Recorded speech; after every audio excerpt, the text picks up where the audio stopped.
celebration. There's a time to compete, and Kosovo has just been through a tough election campaign, an imperfect election campaign, but one that undeniably meets the democratic standards that we expect of our friends.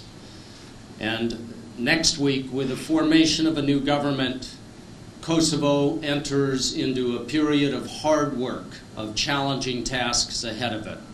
But between competing and the time for working, a day of celebration is more than appropriate.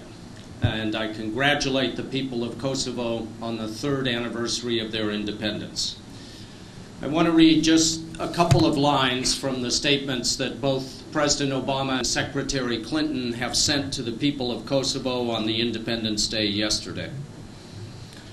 The President said, "This is a time to reflect upon Kosovo's long struggle for independence and to look forward to a future of greater security and prosperity for all of Kosovo's citizens."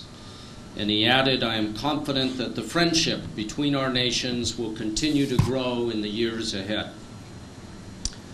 And Secretary Clinton, in her message, said, "In my visit to Kosovo last October, I was impressed with the promise of such a young country.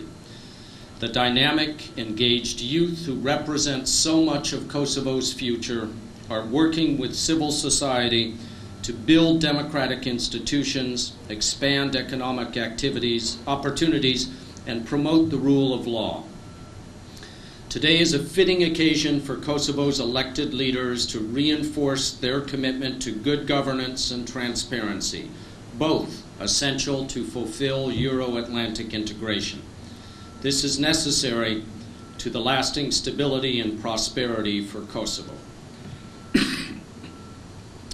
And if I could summarize those two messages more colloquially, it would be congratulations on stunning achievements in the face of very difficult situation, and now you must work even harder in a still difficult situation.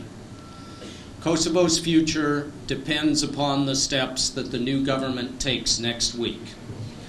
Let's be clear about what will determine Kosovo's success in the future. It is not the dialogue with Serbia, though the dialogue is important, though it will result eventually in the goals that we share for Kosovo's full sovereignty, territorial integrity, and international recognition. And the United States will be with Kosovo throughout each step of a difficult dialogue. It is not the European Union that will determine Kosovo's success in the future, though the European Union is more in the favor of the significant progress, more aligned with the goals that the U.S. and Kosovo share than many people give it credit for. And even though the European Union has been incredibly generous in assisting the people of Kosovo over the last years. And it is not even the friendship with the United States that will determine Kosovo's continued success, though no one can question and nothing can shake the depth of our friendship for each other.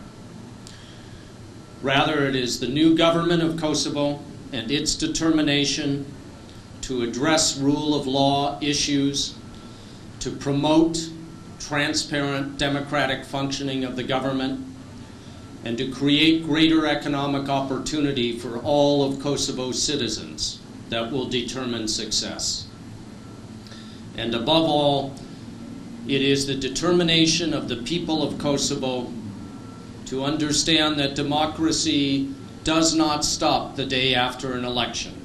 Rather, it requires the continued participation and watchfulness and, yes, demanding by the citizens of the right actions by their government in order to ensure that success. The United States will always be proud of the role that we've played, not just at the moment of Kosovo's independence, but in the support that we've been able to give over the last 3 years. It will be better, it will be stronger in the next 3 years, and in this I have full faith in the people of Kosovo. Congratulations and thank you for this opportunity.